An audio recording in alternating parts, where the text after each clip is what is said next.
لا إله إلا الله عدد أمواج البحور لا إله إلا الله عدد أضعاف الأجور لا إله إلا الله عدد القطر والمطر لا إله إلا الله عدد أوراق الشجر لا إله إلا الله عدد الشعر والوبر لا إله إلا الله عدد الرمل والحجر لا إله إلا الله عدد الزهر والثمر لا إله إلا الله عدد أنفاس البشر لا إله إلا الله عدد لمح العيون لا إله إلا الله عدد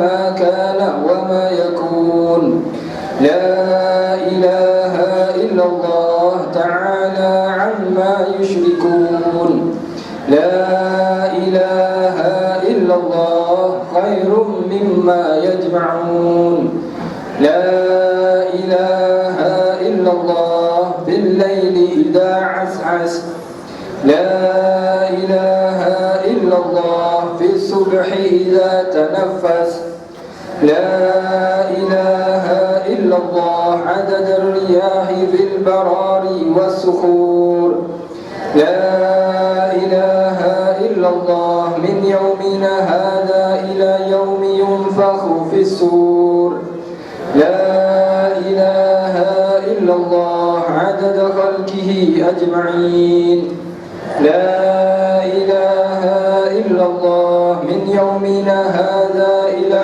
يوم الدين لا إله إلا الله عدد الليالي والدهور لا إله إلا الله عدد الأيام والشهور لا إله إلا الله عدد أمواج البحور لا إله إلا الله عدد أضعاف الأجور لا إله إلا الله عدد القطر والمطر لا إله إلا الله عدد أوراق الشجر لا إله إلا الله عدد الشعر والوبر لا إله إلا الله عدد الرمل والحجر لا إله إلا الله عدد الزهر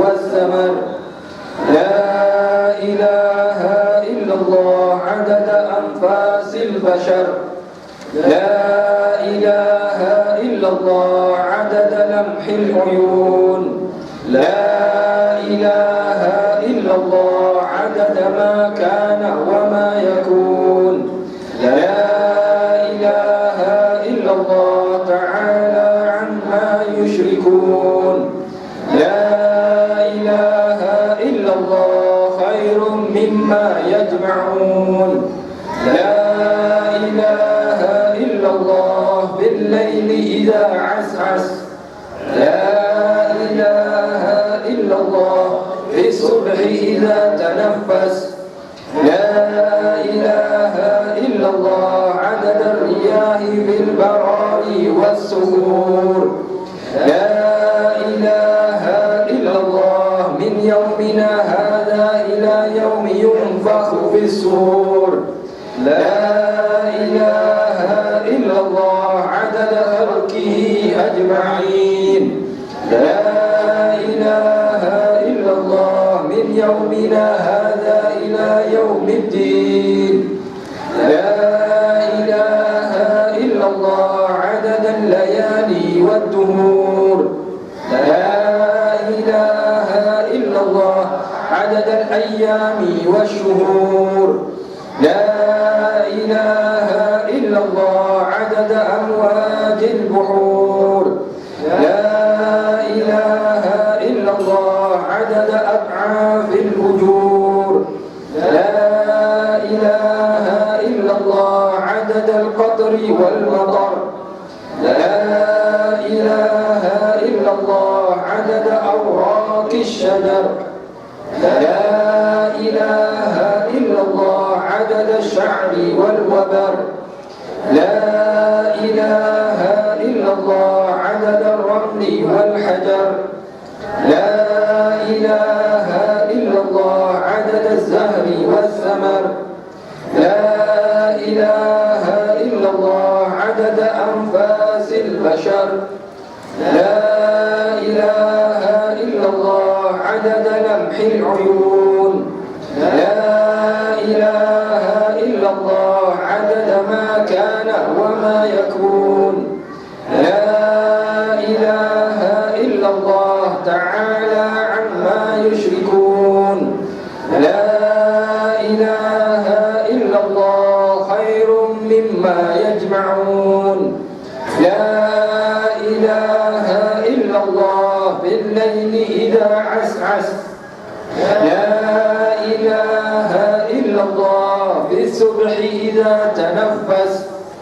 لا إله إلا الله عدد الرياح بالبرار والسهور لا إله إلا الله من يومنا هذا إلى يوم ينفخ في الصور لا إله إلا الله عدد خلقه أجمعين لا إله إلا الله من يومنا هذا إلى يوم الدين لا إله إلا الله عدد الليالي والدهور لا إله إلا الله عدد الأيام والشهور لا إله إلا الله عدد أمواج البحور لا إله إلا الله عدد أطعاف الأجور لا إله إلا الله عدد القطر والمطر لا إله إلا الله عدد أوراق الشجر لا إله إلا الله عدد الشعر والوبر لا إله إلا الله عدد الرمل والحجر لا إله إلا الله عدد الزهر والثمر لا إله إلا الله عدد أنفاس البشر لا إله إلا الله عدد لمح العيون لا إله إلا الله عدد ما كان وما يكون لا إله إلا الله تعالى عما يشركون لا إله إلا الله خير مما يجمعون لا إله إلا الله بالليل إذا عسعس لا إله إلا الله في الصبح إذا تنفس لا إله إلا الله عدد الرياح بالبرار والسهور لا إله إلا الله من يومنا هذا إلى يوم ينفخ في الصور لا إله إلا الله عدد خلقه أجمعين لا إله إلا الله من يومنا هذا إلى يوم الدين لا إله إلا الله عدد الليالي والدهور لا إله إلا الله عدد الأيام والشهور لا إله إلا الله عدد أمواج البحور لا إله إلا الله عدد أطعام الأجور لا إله إلا الله عدد القطر والمطر لا إله إلا الله عدد أوراق الشجر لا إله إلا الله عدد الشعر والوبر لا إله إلا الله عدد الرمل والحجر لا إله إلا الله عدد عدد الزهر والثمر لا إله إلا الله عدد أنفاس البشر لا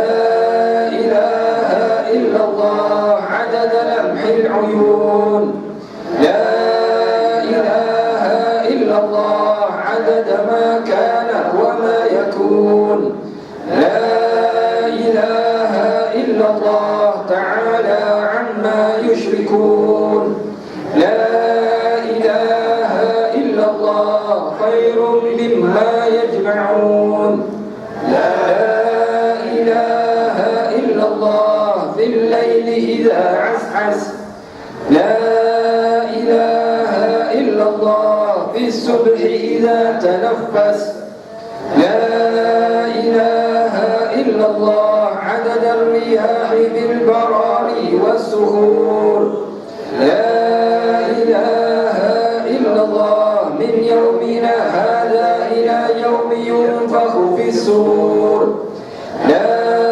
إله إلا الله عدد خلقه أجمعين لا إله إلا الله من يومنا هذا إلى يوم الدين صلى الله على سيدنا محمد وسلم الحمد لله رب العالمين.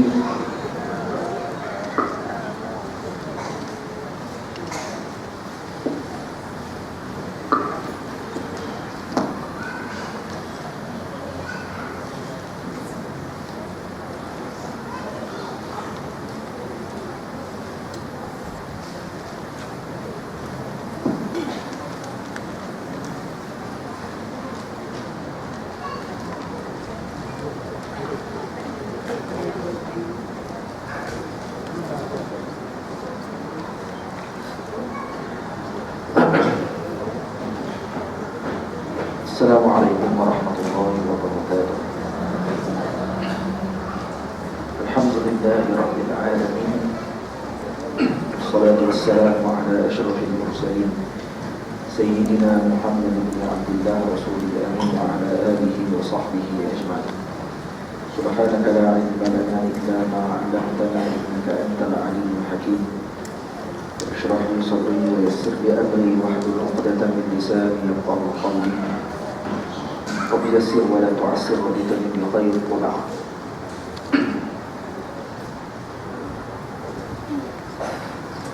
Saya muliakan para habaib, tuan-tuan, para asatizah, hadirin dan hadirat yang dirahmati Allah Subhanahu wa taala sekalian.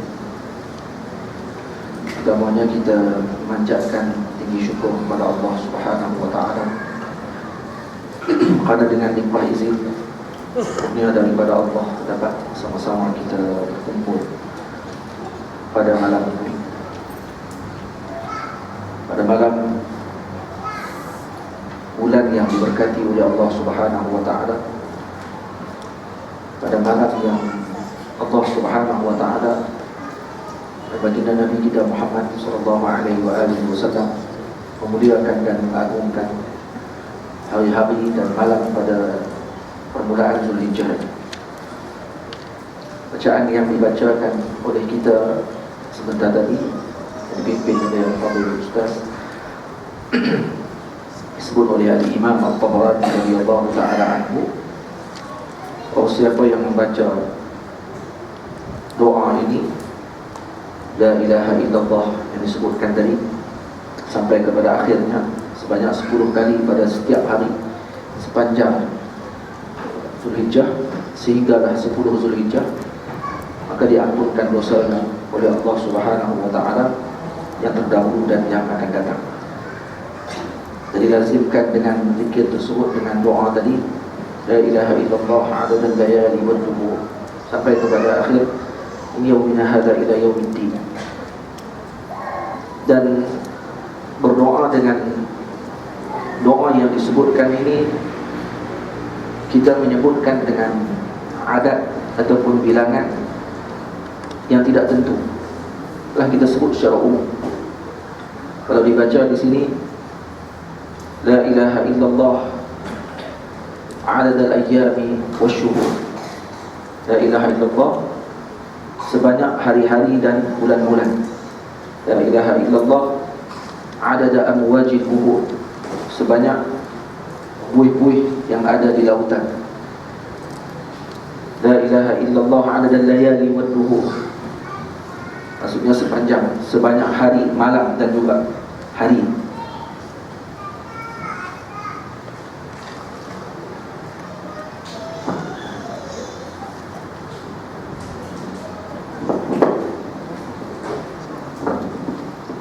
Jadi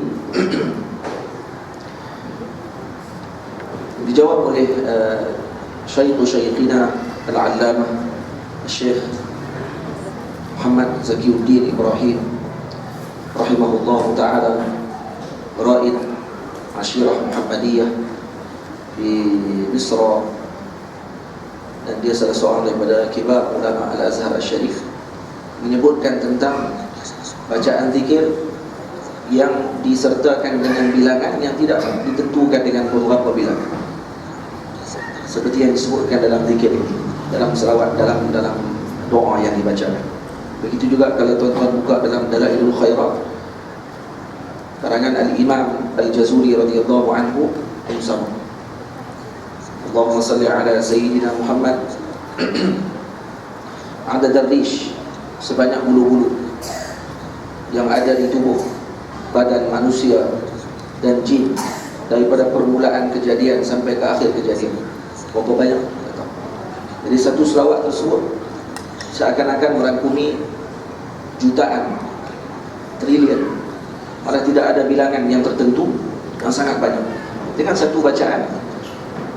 Jadi menggandakan bacaan tersebut kepada banyak ganda. Dari mana datang bacaan yang sebegini?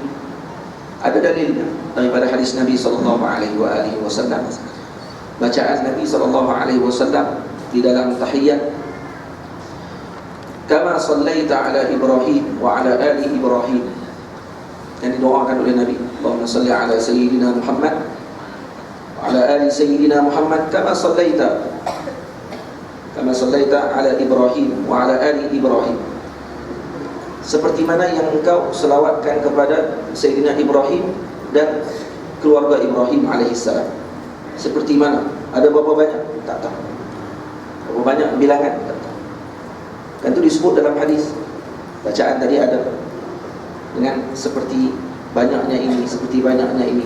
Maka tidak ada masalah bacaan tersebut. Ini kalau ada orang yang mempertikaikan, ada orang datang kata pertikai, kata kita ni selawat satu saja tapi sebut macam juta, karena kita nak selawat berjuta tak sempat, maka disebut oleh syarak, disebut oleh baginda Nabi SAW, ada bacaan yang satu kali dibaca tapi seakan-akan jutaan kali kita telah mendapatkan pahala. Dan dalilnya ada dalam hadis dan ada dalam riwayat yang disebutkan oleh para ulama. Tuan-tuan yang dirahmati Allah Subhanahu wa taala sekalian, malam ini kita ingin bincang tentang satu tajuk yang saya pun tidak mahu panjangkan. Perbahasan kita terlalu panjang, karena yang terbaik adalah ma qalla wa dal, yang sedikit tapi memberi panduan. Iaitu perbincangan kita pada hari ini berkenaan dengan pintu cinta. Apa pintu cinta yang saya maksudkan dalam tajuk tersebut?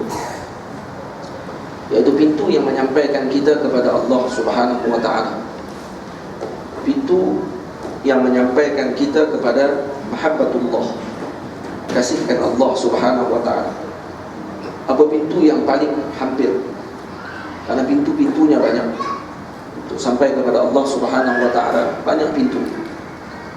Tapi pintu yang paling hampir yang disebut oleh para ulama adalah kasratus salati ala Nabi sallallahu alaihi wasallam. Banyakkan selawat kepada baginda Rasul sallallahu alaihi wasallam.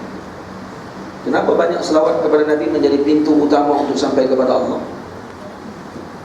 Karena baginda Nabi sallallahu alaihi wasallam adalah pemegang kunci. Karena baginda Nabi sallallahu alaihi wasallam adalah orang yang mengetahui mana jalan yang paling hampir untuk sampai kepada Rabb, kepada Allah Subhanahu wa taala. Karena itu pada malam ini kita ingin bicarakan berkenaan dengan luzum mahabbah, wajib bagi kita semua untuk mengasihi baginda Nabi SAW. Seperti yang pada minggu lepas saya maklumkan, saya bagi tahu bahawa seorang yang mencintai baginda Rasul SAW, yang penuh dalam hatinya dengan mahabbah kepada baginda Rasul dan ahli keluarga baginda Rasul SAW, para sahabat baginda Rasul, maka mereka tidak akan dijauhkan daripada Allah Subhanahu wa taala. Mereka tidak akan digelincirkan jalan mereka daripada Allah. Mereka tidak akan menjadi syirik kepada Allah Subhanahu wa taala karena mahabbah ini. Di mahabbah ini, kasih ini akan menyambung kita dengan Allah Subhanahu wa taala. Karena itu disebut dalam Al-Quran, qul in kuntum tuhibbunallaha fattabi'uni yuhibbukumullah wa yaghfir lakum dzunubakum. Katakanlah wahai Sayyiduna Rasulullah sallallahu alaihi wasallam, qul in kuntum tuhibbunallah, kalau kamu semua mengasihi Allah, fattabi'uni, ikuti aku, kata Rasulullah sallallahu alaihi wasallam. Dan ittiba' tidak sama dengan ati'uni, tidak sama dengan ta'at. Karena ta'at kadang berlaku disebabkan takut, ta'at berlaku disebabkan karena gerut. Tapi ittiba', mengikuti seseorang tersebut, tidak lain dan tidak bukan melainkan karena mahabbah, cinta. Seorang mengikuti seseorang tidak lain adalah karena mahabbah. Anak mengikuti cara jalan ayahnya, anak mengikuti cara pakaian ayahnya, walau ayahnya tidak menyebutkan suruh memakai pakaian yang sedemikian, tidak suruh anaknya berjalan sebegitu, tidak suruh anaknya untuk suka makan seperti yang ayahnya suka, tidak disuruh oleh ayah, tapi anak mengikuti. Karena apa? Karena mahabbah, karena kasih. Itu kita bincang pada malam ini berkenaan dengan kasih kita kepada baginda Nabi. Karena itu adalah jalan utama kita, pintu utama kita kepada Allah Subhanahu wa taala. Karena itu lazim para salihin terdahulu mengenalkan anak-anak mereka dengan Nabi sallallahu alaihi wasallam. Bila kenal anak-anak dengan Nabi, maka mereka akan mentazimkan syariat agama Allah Subhanahu wa taala. Karena seorang tidak akan mentazimkan syariat Allah kalau mereka tidak mengenal musyarri', yaitu yang membawa syariat tersebut, yaitu baginda Nabi kita Muhammad sallallahu alaihi wasallam. Bila mencintai musyarri', maka orang itu akan mencintai syariat, yaitu Allah. Siapa syariat? Allah. Siapa musyarri'? Baginda Nabi sallallahu alaihi wasallam. Jadi mengikuti jalan tadi akan sampai kepada Allah Subhanahu wa taala. Karena itu Nabi sallallahu alaihi wasallam berpesan agar ibu bapa mengajarkan anak-anak mencintai Rasulullah, Allah dan Rasul sallallahu alaihi wasallam. Dan berapa ramai orang pada zaman sekarang yang mengakui bahawa mereka mencintai agama Allah, tetapi tidak menjalankan seperti yang dilakukan oleh baginda Rasul sallallahu alaihi wasallam, tidak mengikuti jalan yang diikut dan yang diberi panduan oleh para sahabat Nabi ridwanullah alaihim ajma'in. Ada orang yang mengaku bahawa mereka mengasihi baginda Nabi sallallahu alaihi wasallam dan sunnah baginda Rasul, tetapi mulut mereka tidak sunyi daripada menempelak umat baginda Rasul sallallahu alaihi wasallam, menuduh umat Nabi sallallahu alaihi wasallam dengan tuduhan-tuduhan yang berat, tuduh umat Nabi dengan tuduhan syirik, tuduh umat Nabi dengan umat yang melakukan bid'ah dalalah. Kenapa begitu? Karena mereka hanya mempunyai iman, tetapi iman mereka tidak punya halawah, tidak ada kemanisan. Itu baginda Nabi SAW sebut dalam hadis, salasun man kunna fihi wajada halawatal iman. Sesiapa yang ada tiga perkara yang kata Rasulullah, man kunna fihi wajada halawatal iman. Tiga perkara ini kalau ada, maka akan dia dapati kemanisan iman. Yang pertama, an yakunallahu wa rasuluhu ahabba ilaihi mimma siwahuma. Menjadikan Allah dan Rasul itu lebih dikasihinya daripada selain daripada Allah dan Rasul. Maksudnya daripada anaknya, daripada isterinya, daripada hartanya. Disebut oleh Sayyidina Ali, hatta min ma'il barid fi dhama. Maksudnya air yang sejuk ketika mana dalam keadaan yang dahaga. Kita sangat dahaga. Benar apa yang paling kita suka pada waktu dahaga? Nasi biryani? Tak. Waktu dahaga orang akan suka dengan air yang sejuk. Seorang khalifah ditanya, kalaulah kamu, oleh seorang sufi, seorang ulama besar sufi, kata, wahai tuanku, kalaulah kamu diberikan pilihan, kamu akan mati di tengah padang pasir disebabkan tidak ada air. Tiba-tiba datang seseorang beritahu kepada kamu bahawa kalau kamu nak air yang ada di tangan saya, setengah air ini kamu nak bayar apa kepada saya? Kalau saya bagi minum setengah, kata dia, saya akan bayar setengah negara saya. Jajahan saya ini saya akan bayar setengah untuk setengah daripada air tersebut. Baik, kalau saya bagi semua, kamu akan bagi apa? Saya akan bagi semua negara saya. Maknanya kata ulama ini, kecil sungguh harga bagi harta dan juga kedudukan kamu, wahai tuanku. Kenapa? Karena dia hanya harganya sebesar sebotol air sahaja. Ketika mana dalam keadaan yang perlu pada waktu tersebut, dengan mati, dengan negara pada waktu itu, harta, emas dengan air pada waktu tersebut, mana yang kita akan pilih? Orang yang tak nak mati, dahaga, jumpa air, jumpa emas, dia nak ambil yang mana pada waktu tersebut? Kalau diberi pilihan, salah satu saja kamu kena ambil. Orang yang memikirkan pada waktu tersebut tentang kepentingan pada waktu itu yang perlu bagi dia adalah air, dia akan minum air pada waktu tersebut. Dan orang yang begini, karena dia sukakan air, lebih sukakan air yang sejuk ketika mana waktu yang sangat dahaga. Kata Sayyidina Ali, baginda Nabi SAW lebih kami sukai, lebih kami cintai daripada perkara tersebut. Jadi karena itu para sahabat Nabi Ridwanullah alaihim ajma'in, mereka mempunyai halawah, ada kemanisan pada iman. Kata Al-Imam Ibnu Abi Jamrah radhiyallahu ta'ala anhu di dalam syarah beliau bagi Bahjatul Nufus, kitab beliau yang agung, syarah kepada hadis Mukhtasar Imam Ibnu Abi Jamrah, beliau mengatakan bahawa hadis ini menjadi dalil bahawa iman ada dua jenis, fihi halawah wa fihi talawah. Fihi halawah wa talawah, dan juga ada iman yang fihi marah. Ada iman yang ada kemanisan dan cantik, dan ada iman yang baginya marah, ada kepahitan iman tersebut. Jadi iman tapi imannya pahit. Jadi bila Nabi sebut salasun man kunna fihi wajada halawatal iman, siapa yang ada tiga perkara ni maka baginya kemanisan iman. Maknanya iman masih tidak manis kalau tidak ada ini. Ada iman tapi tidak manis. Bukan nafikan iman, bukan makna iman tidak ada. Tak, iman ada, cuma tidak manis. Batu yang kita inginkan lagi, hadis ini hadis hakikah. Hadis ini hadis menyampaikan hamba tersebut kepada peringkat yang tinggi. Maksudnya hamba ada irtiqa, hamba ini ada tingkatan, dia semakin naik, semakin naik. Sebab tu ada di kalangan orang yang baru masuk Islam, baru mendapatkan iman, tapi bila kasih dengan baginda Nabi, manis imannya, cantik imannya, maka terzahir pada dirinya kecantikan iman tersebut. Jadi tuan-tuan yang dirahmati Allah, karena tu luzum, wajib bagi kita untuk mengasihi baginda Nabi SAW, karena ini pintu utama kita kepada Allah. Dan permasalahan yang berlaku pada waktu sekarang ini, para pemuda, anak-anak gadis yang jauh daripada agama Allah Subhanahu wa taala, ibu ayah yang tidak memberi panduan yang baik kepada anak-anak mereka untuk mengikuti jalan baginda Nabi. Karena apa? Kan tidak mengenal baginda Nabi sallallahu alaihi wasallam.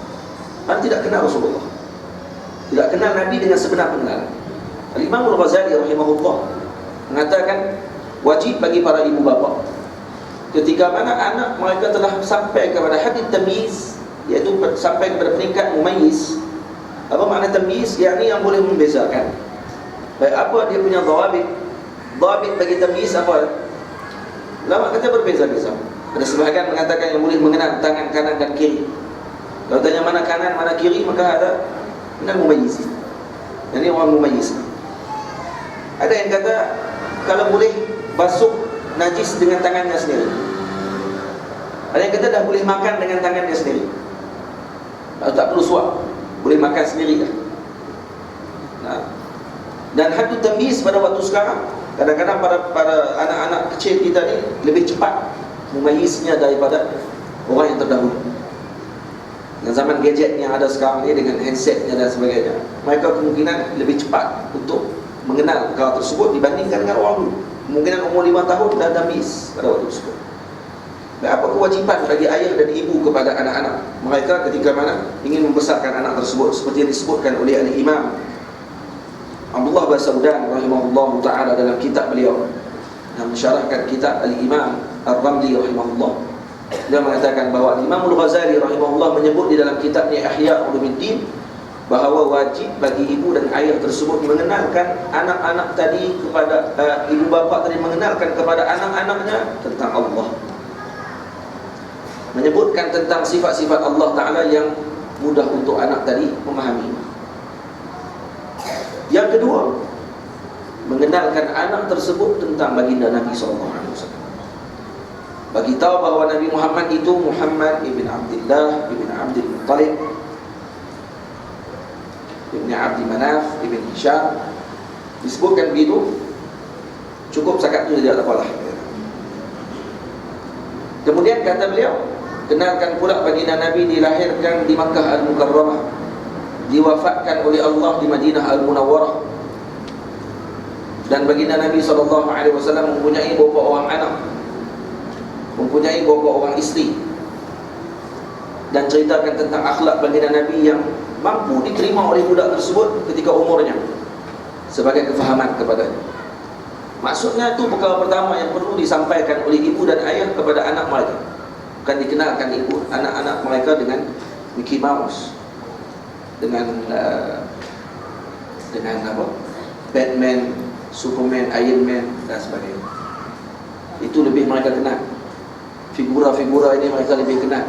Dikenalkan anak mereka dengan pemain-pemain bola sepak, itu lebih dikenal oleh anak mereka dibandingkan dengan baginda Nabi SAW. Mereka lebih kenal minuman yang disukai oleh Messi dibandingkan dengan minuman yang disukai oleh baginda Nabi SAW.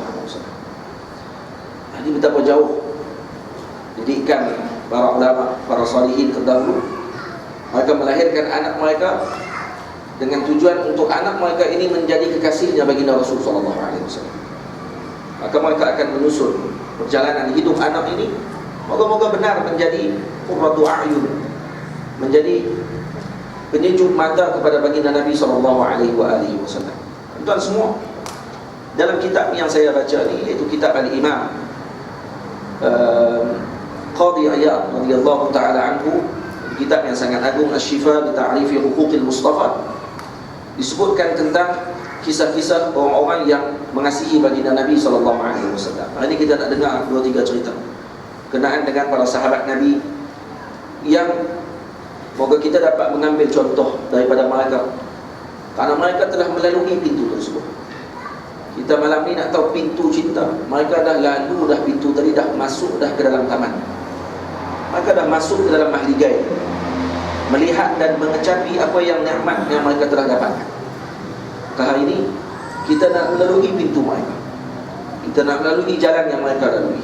Moga-moga kita juga akan bersama dengan mereka di dalam mahligai tersebut. Amin ya rabbal alamin.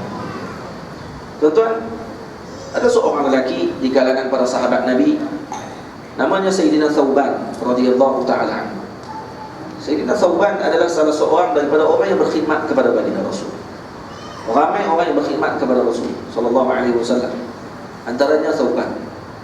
Sayyidina Thawban ditanya oleh baginda Nabi sallallahu alaihi wasallam pada satu hari, kerana baginda melihat beliau dalam keadaan yang kurus kering, pucat rupa. Maka ditanya oleh Nabi sallallahu alaihi wasallam tentang keadaan beliau. Adakah kamu sakit wahai Thawban?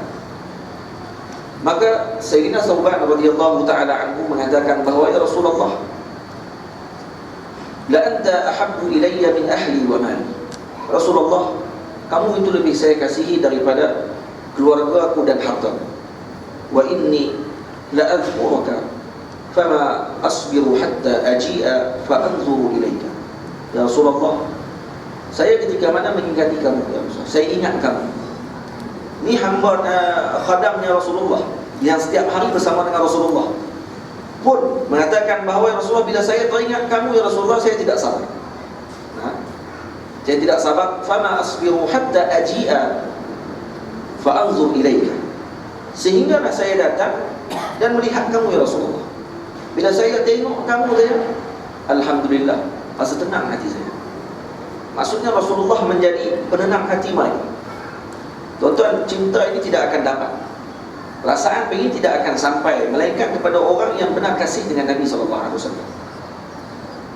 Kalau kita kata kita kasih dengan isteri kita, kita kata kita tak boleh duduk, tak senang kita makan, tak kenyang kalau tak tengok isteri kita. Tengok saja, alhamdulillah kenyang kita. Maksudnya itu benar cinta. Because sebut saja di mulut tapi di hati dah apa, bohong saja. Dia makan juga, sebelum tu 3 pinggan lah. Dia tengok pula isteri dia, dia kata, kalau abang tak tengok kamu sehari, rasa lapar, tak boleh nak makan, makan pun tak kenyang. Tadi 3 pinggan tapi tak kenyang. Itu bohong saja. Tapi orang yang sebut macam ni, mereka sebut dengan sungguh-sungguh. Maka kata dia, wa inni dzakartu mauti wa mautaka fa'araftu annaka idza dakhalta al-jannata rafa'ta ma'an nabiyyin wa in daqaltuha la arak. Kata Sayyidina Thawban radhiyallahu ta'ala anhu, ya Rasulullah, bila mana aku mengingati kematianmu ya Rasulullah, dan kematianmu ya Rasulullah, fa'araftu annaka idza daqalta al-jannata, ya Rasulullah, bila kamu masuk ke dalam syurga nanti. Ni saya fikir, setiap hari ni yang difikir. Saya sehari kalau tak tengok kamu ya Rasulullah, saya akan bimbang, saya akan sedih, saya akan jadi sakit. Bila saya tengok kamu, saya rasa senang. Tapi bila saya fikir ya Rasulullah tentang kematian saya dan kematianmu ya Rasulullah, maka saya mengetahui bahawa kamu nanti ya Rasulullah sudah jelas akan berada dalam syurga Allah Ta'ala, dan kamu akan diangkat oleh Allah bersama dengan para nabi alaihi wassalatu wassalam. Wa in daqaltuha lam arak.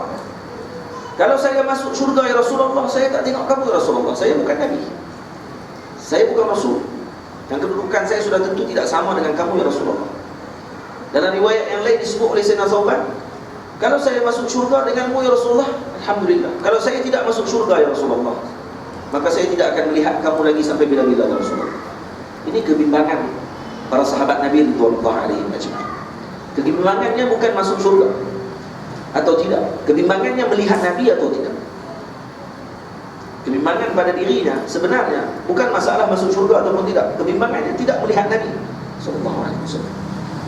Ini kasih yang bagaimana ini yang ada dalam hati mereka, kita pun tidak boleh gambarkan.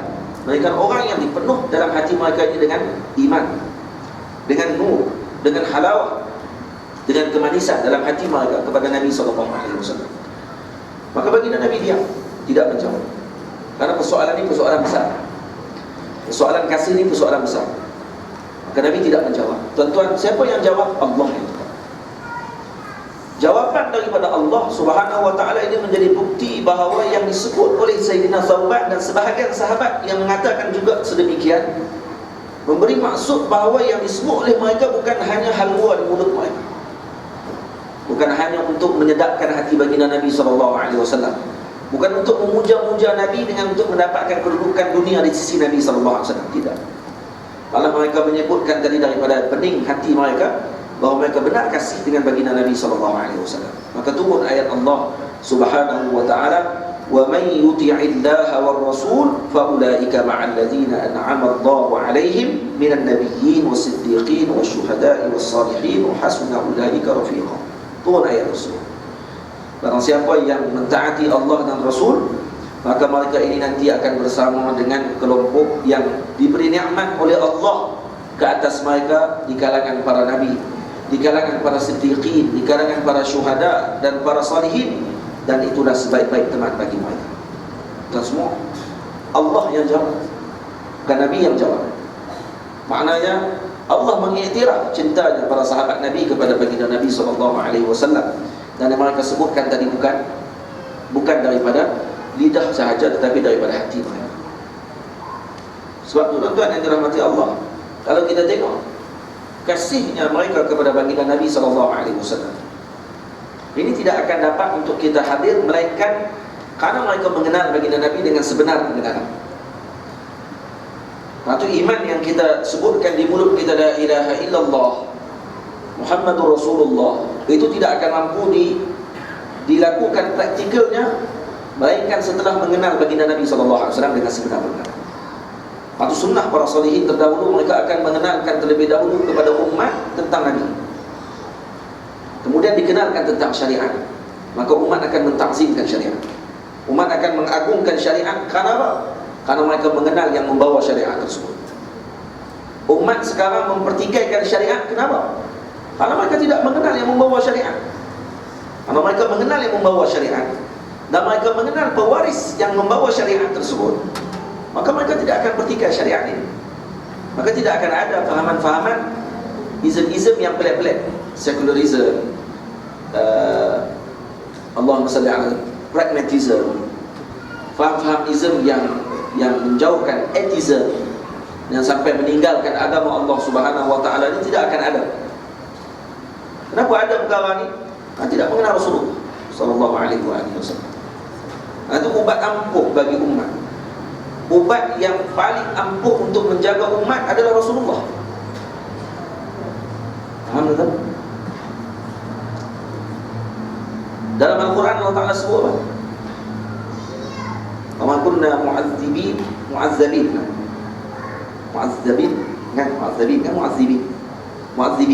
ma kunna mu'azzibin hatta nab'atsa rasul. Ya. Dalam ayat Quran juga wa ma kunna mu'azzibin wa anta fihim. Ustaz, ada ayat? Ayat. Satu lagi, wa anta fihim.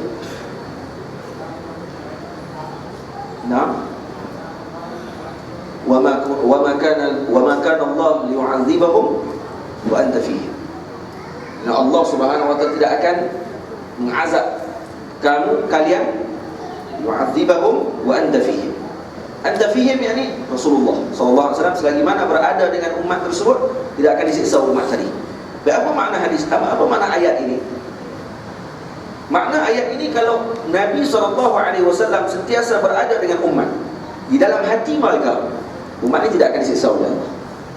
Maksudnya mereka tidak akan disiksa oleh Allah Ta'ala dengan diturunkan faham yang pelik-pelik untuk mereka menganuti faham tersebut sehingga menjadi darah daging mereka. Karena dalam hati ini kalau dipenuh dengan Rasul, tidak akan masuk faham yang pelik. Hati ini kalau dipenuh dengan mahabbah kepada baginda Nabi, tidak akan masuk dengan faham yang menjauhkan mereka daripada syariat agama Allah Ta'ala. Tak akan masuk. Jadi ubatnya apa? Ubatnya Rasul.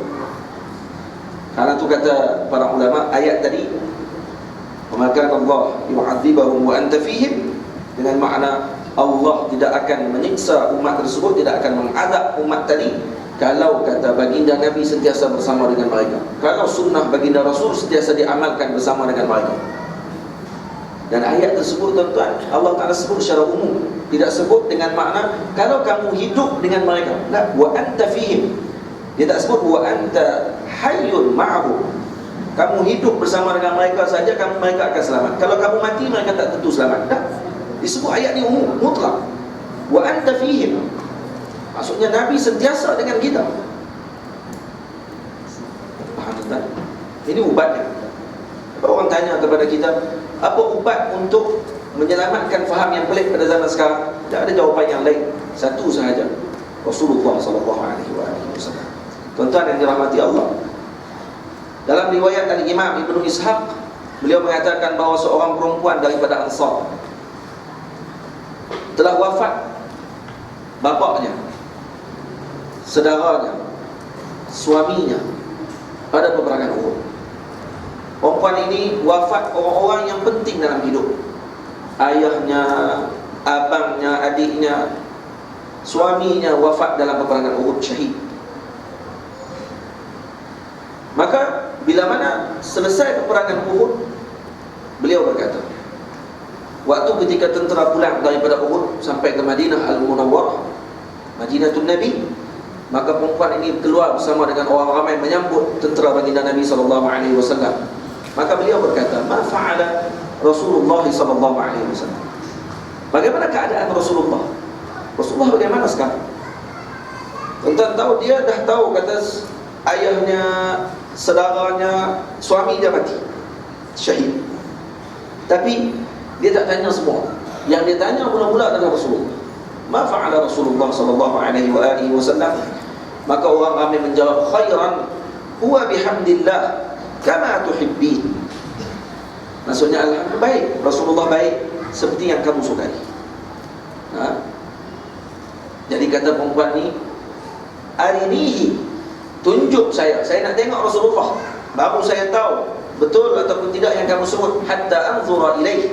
Falamma ra'athu, bila mana perempuan ini melihat Nabi SAW, qalat kullu musibatin ba'daka jalalun. Ya Rasulullah, semua musibah, semua perkara musibah yang ada, yang besar-besar ini, maksudnya setelah melihat kamu, maka perkara lain semua jadi kecil, ya Rasulullah.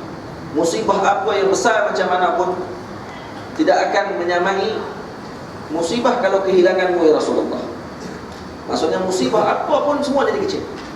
Musibah paling besar adalah bila mana kamu tiada, ya Rasulullah.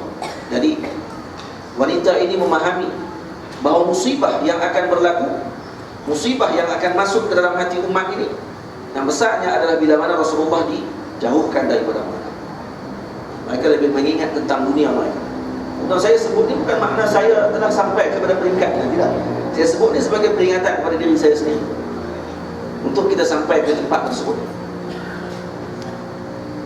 Kerana amalan ibadah kita tak banyak. Solat kita tak tentu diterima oleh Allah ataupun tidak. Zakat kita, haji kita tak tentu kita diterima oleh Allah. Satu saja yang tak ditolak, cinta. Ini saya tidak ditolak, karena cinta tidak akan hadir, tuan-tuan, perempuan sekalian, melainkan daripada hati orang yang dipilih oleh Allah. Karena itu baginda Nabi kita Muhammad sallallahu alaihi wasallam telah menyebut berkenaan dengan orang-orang yang mana mereka ini dipilih oleh Allah untuk mereka mengasihi Allah dan Rasul sallallahu alaihi wasallam. Ada orang yang kenal Nabi sallallahu alaihi wasallam dengan sebenar pengenalan, tetapi mereka tidak mengasihi Allah dan Rasul. Abu Jahal lebih mengenal Nabi sallallahu alaihi wasallam. Abu Lahab lebih mengenal Nabi, membesar bersama dengan Nabi sallallahu alaihi wasallam, melihat Nabi di depan mata mereka. Tapi mengapa mereka tidak ada dalam hati mereka perasaan untuk mereka mengagungkan Nabi? Tidak ada cinta. Karena tidak ada cinta. Tuan-tuan yang dirahmati Allah Subhanahu wa taala sekalian,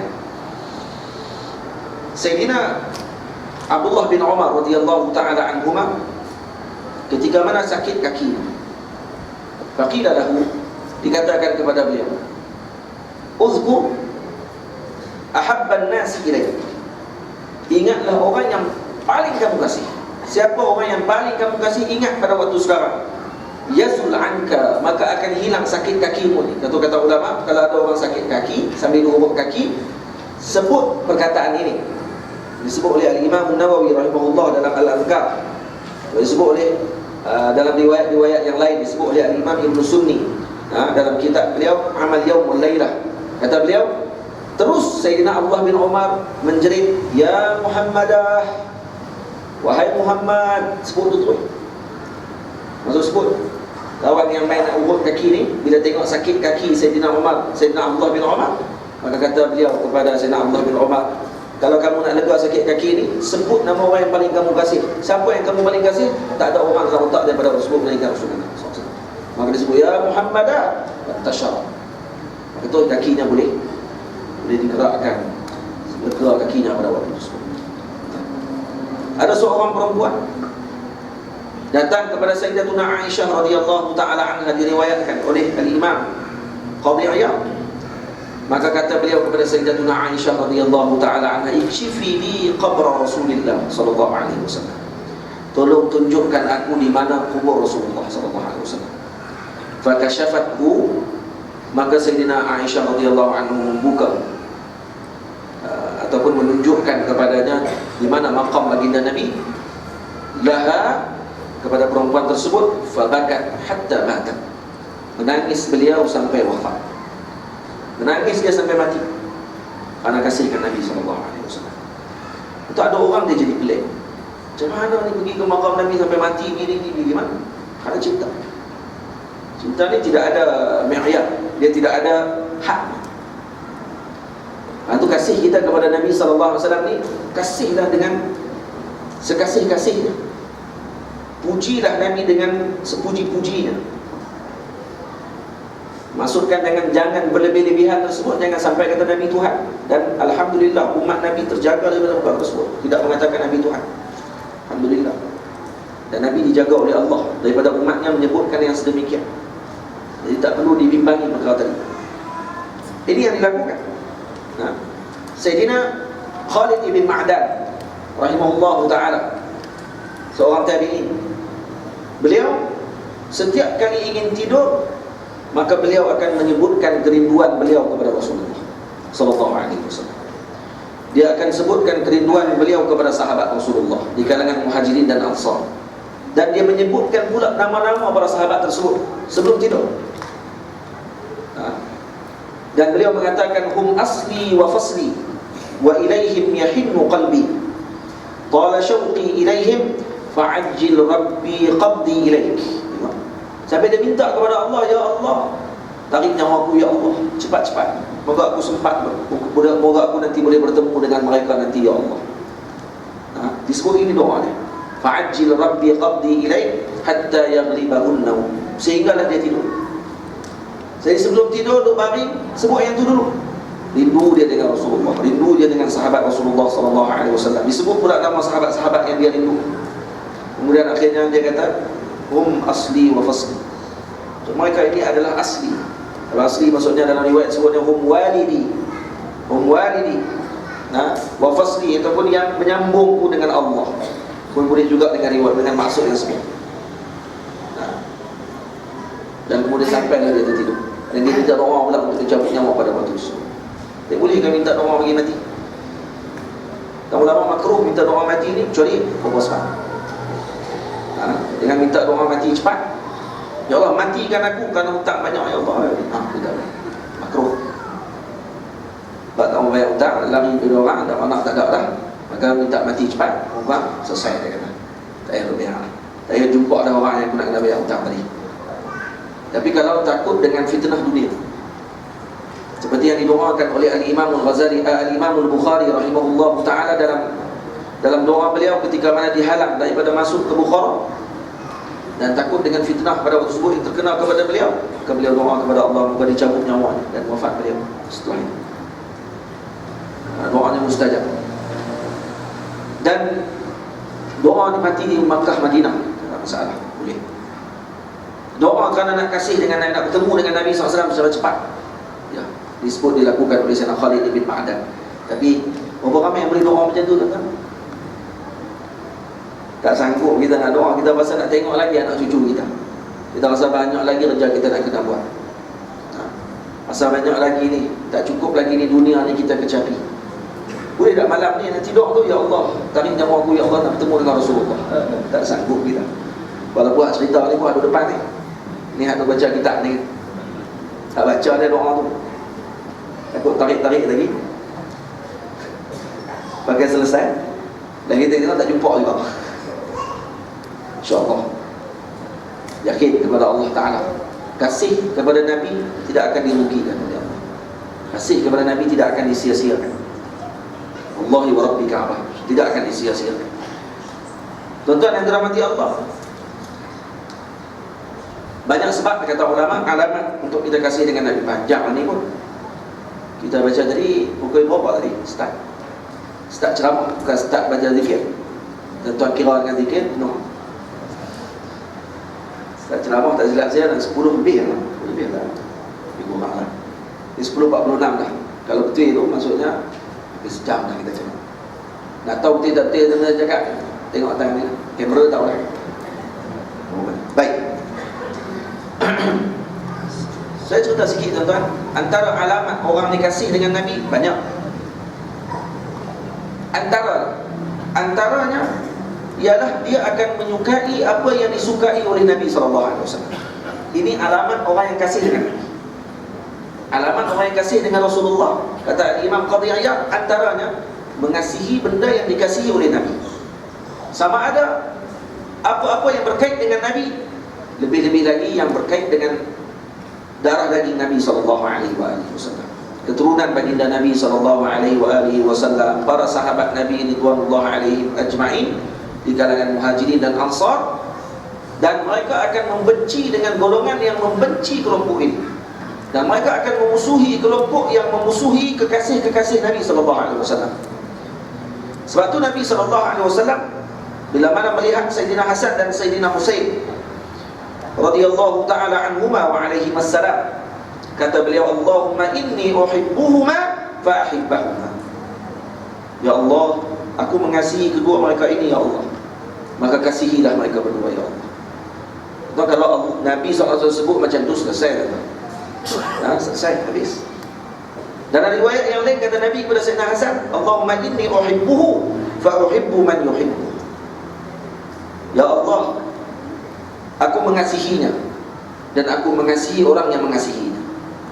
Maka kita katakan bahawa kita mengasihi Sayyidina Hasan Ibn Ali alaihi assalam, dan kita semua mengasihi mereka. Dan Nabi SAW menyebut kepada Sayyidina Husain radhiyallahu ta'ala anhu wa alaihi assalam, beliau mengatakan bahawa Husain minni wa ana min Husain. Jadi panggil uslub. Dia panggil uslub apa ni? Dalam balawah atau usul iktifat, dia panggil usul apa? Dia panggil dalam ilmu balawah, Allahumma salli ala sayyidina Husain, nama istilah Husain minni wa ana min Husain. Husain daripada aku dan aku daripada Husain. Ya. Jadi ini uslub yang digunakan oleh Nabi SAW yang sangat tinggi untuk menunjukkan bahawa Nabi dan Sayyidina Husain ini adalah seakan sejasad, yang tidak ada perpisahan di antara kami. Dan kata Nabi SAW, cuba tengok tuan-tuan, Sayyidina Anas bin Malik bila melihat baginda Nabi suka makan duba, yatatabba' ad-duba min hawalil qas'ah. Qas'ah ni adalah satu bekas yang boleh dimakan oleh 5 ke 10 orang. So bekas besar dijamu oleh para sahabat. Duba, apa duba? Labu. Labu apa? Labu ni dibuat kajian oleh al-Imam Abu Ja'far al-Qattani rahimahullahu ta'ala, Syekh Syekh Ja'far Qattani atau Syekh Abdul Hayy. Beliau buat riwayat dan juga dia kaji balik daripada hadis Nabi dan tetabbuk riwayat daripada riwayat-riwayat yang lain. Boleh dimaksudkan dengan labu tersebut adalah labu air, labu kuning tu. Lepas tu bila saya tulis balik dalam Facebook saya tentang riwayat tersebut dan yang dikuatkan oleh Syekh Abdul Hayy, bahawa beliau mengatakan dimaksudkan dengan labu yang dalam hadis tadi adalah labu air yang kita buat gulai, kan? Yang kita buat sup air tu. Itu yang masuk labu tadi. Labu tu sejuk, bukan labu kuning. Labu kuning yang orang Kelantan buat boleh pasir labu tu, bukan yang tu. Ini labu putih. Labu tu yang dimaksudkan dalam hadis. Disebut juga dengan khar'us salawi, dipanggil daripada salah. Salah ni daripada maghrib. Dan banyak-banyak di tempat kita. Al-Imam Ahmad ibn Hanbal, tuan-tuan, tidak makan bitikh ataupun tembikai hindi ataupun tembikai kuning, asfar, tembikai kuning. Kerana apa? Bukan kerana dia tak tahu kata Nabi suka makan, tak. Dia tahu Nabi suka makan tembikai kuning. Sebab tidak ada riwayat kata Nabi pernah jumpa tembikai merah. Sebagai riwayat kata, tak ada riwayat kata Nabi jumpa tembikai merah. Yang jumpa tembikai kuning ataupun kantalak ataupun syammam, tu tembikai susu. Itu yang kata dimakan oleh Nabi SAW. Imam Ahmad tidak makan tembikai ini.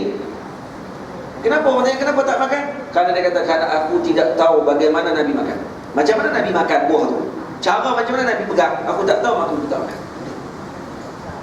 Tuan-tuan, sampai macam tu sekali disebut oleh Al-Imam Abdul Wahab Sya'rani dalam kitab beliau Lawaqih Al-Anwar. Bagaimana tahari, jaga sungguh para ulama, bagaimana nak ikut Nabi SAW, hatta cara makan. Tuan-tuan, kalau makan buah rutab, buah kurma yang masak tu, bukan kurma tu, kurma dia punya tamak lah kita makan kering tu, dia rutab, basah tu kan. Kita makan dengan buah tembikai, betir sini dengan masuk syamak, tembikai susu. Ataupun kita makan dengan Allahumma salli ala sayyidina Muhammad, dengan timun. Maka kita makan buah tadi. Nabi ajar cara macam mana nak makan. Nabi pegang dengan dua-dua tangan. Nabi ambil buah rutab, Nabi masukkan dengan tangan kanan, dan Nabi ambil dengan tangan kiri, timun ataupun buah tembikai tersebut dimakan dengan tangan kiri, dimakan dengan selang-seling, kanan kiri. Itu cara Nabi makan. Ada orang tahu boleh makan dengan tangan kiri. Nabi tunjuk tu. Hak tu je lah. Hak lain tak ada pula lah Nabi makan sekali dengan dua-dua tangan. Lainkan buah macam tu. Nabi makan dengan dua-dua macam tu. Jadi ketika saya dalam majlis dengan Syekh Yusri hafizahullah taala, cucu Nabi kita Muhammad sallallahu alaihi wasallam, ulama besar di Al-Azhar, saya tanya kepada beliau, bagaimana bentuk timun yang dimakan oleh Nabi? Saya tanya kat Syekh, macam mana bentuk timun tu? Syekh kata, kamu tak pernah tengok? Saya kata, saya tak pernah tengok lah. Yang bentuknya macam timun yang pendek, yang kecil tu kan? Atau timun yang macam mana? Dia kata, tak apa, minggu depan saya bawa. Minggu depan dia beli bawa plastik timun, beli untuk jamu makan kepada semua orang yang hadir dalam majlis. Saya tukang baca syama'il, dan Syekh hari itu kata, hari ini kita makan. Dan sebab minggu lepas Muhammad tanya, hari ini kita bawa timun tersebut. Timun tu macam buah bertolak, timun panjang. Dan timun tu ada pada waktu tertentu sahaja dia besar. Bukan semua waktu ada, waktu-waktu tertentu sahaja. Dijual di belakang khimar. Orang kampung akan bawa main jual timun tadi. Dia macam buah bertolak, tapi timun. Kalau tengok buah bertolak, macam itulah timun tersebut. Jadi dimakan. Jadi pegang tangan kiri, pegang rutab ataupun tamar. Saya kata itu tak ada rutab, ada tamar. Tak apalah, tamar pun tak apalah, ambil tamar. Gigit tamar, gigit sekali makan. Bagi padu dalam mulut, digabung jalinkan dalam mulut kita makanan tersebut. Memang lazat bila mana mengikuti jalan Nabi SAW. Dan lazat juga waktu sebab kami lapar. Jadi bila mana Sayyidina Anas bin Malik melihat perkara tersebut, maka kata Sayyidina Anas bin Malik, "Famaziltu uhibbud dubba'a min yawma idzin." Saya terus menyukai labu pada hari tersebut. Setelah saya melihat Nabi mencari-cari labu, maka saya terus mencintai labu. Tuan-tuan tengok, hanya kerana melihat kesukaan Nabi maka dia suka. Sayyidina Abdullah bin Umar radhiyallahu ta'ala anhu diceritakan bahawa beliau memakai ni'al sibtiyah atau sabtiyah. Beliau memakai kasut yang dibuat pada kulit. Yang kasut kulit tersebut tidak ada bulu. Kenapa dibuat kasut tersebut yang dia pakai? Karena kata beliau, karena saya melihat Nabi SAW melakukan sedemikian. Nabi pakai kasut macam ni, saya pun pakai kasut macam tu. Bila dilihat pedang sebahagian sahabat Nabi, ditanya, pedang ni kenapa kamu buat bentuk macam ni? Kerana pedang Nabi SAW dibuat dengan bentuk ni, dan Nabi menempah pedang Nabi daripada kaum sekian-sekian, maka saya juga menempah dengan kaum tersebut. Sampai macam tu. Sayyidina Hasan Ibn Ali alaihi wassalam, Sayyidina Abdullah bin Abbas, Sayyidina Abu Ja'far, tiga-tiga ni adalah keluarga Nabi SAW. Mereka datang kepada Sayyidatina Salma. Sayyidatina Salma tukang masak Nabi SAW. Dan mereka bertanya kepada Sayyidatina Salma tentang makanan yang disukai oleh baginda Rasul ketika Nabi hidup. Sayyidatina Salma kata, orang lah tak suka dah. Orang lah tu zaman Sayyidina Hasan. Sayyidina Hasan waktu kecil, umur 8 tahun Rasulullah wafat. Kecil lagi. Maka ketika beliau dah meningkat dewasa sedikit, maka beliau dah ingat balik tentang apa yang disukai oleh Nabi, bertemu dengan kekasih-kekasih Nabi, orang yang pernah berkhidmat dengan Nabi. Maka temu dengan Sayyidah Salma. Sayyidatina Salma ditanya, apa makanan yang Nabi suka makan? Tolong buat dekat kami nak makan. Sayyidah Salma kata, wahai anak-anakku, kamu tak akan suka lagi makan makanan yang Rasulullah suka makan. Orang tak makan dah makanan tu. Dia kata, buat, kami nak makan. Maka Sayyidatina Salma mengambil adunan tepung sedikit, kemudian ditumbuk tawabil. Tawabil ni campuran daripada rempah-rempah. Kemudian diambil zanjabil. Zanjabil artinya halia.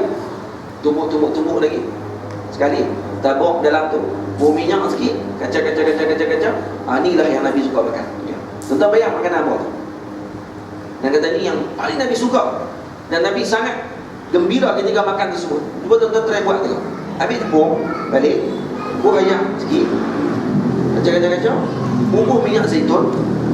Lepas tu ambil rempah-rempah yang ada, adabi tu, tumbuk, potong halia, tumbuk, tabuk atas tepung tu. Cuba try rasa, nak apa yang tuan-tuan makan. Tuan-tuan, yang ni yang katanya Nabi suka makan. Dan mereka makan kerana Nabi suka.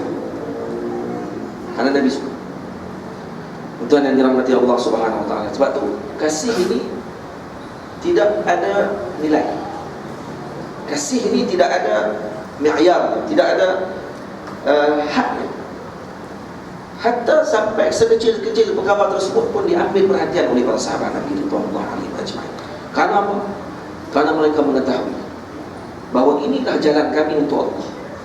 Karena mereka mengetahui bahawa susuk tubuh inilah yang telah membawa kami kepada Allah Subhanahu Wa Taala, yang mengeluarkan kami daripada zulmatil jahl, daripada kufur, daripada jahil kepada agama Allah Ta'ala, daripada tidak ada dalam hati mereka tentang kasih kepada adanya kasih kepada umat Nabi SAW.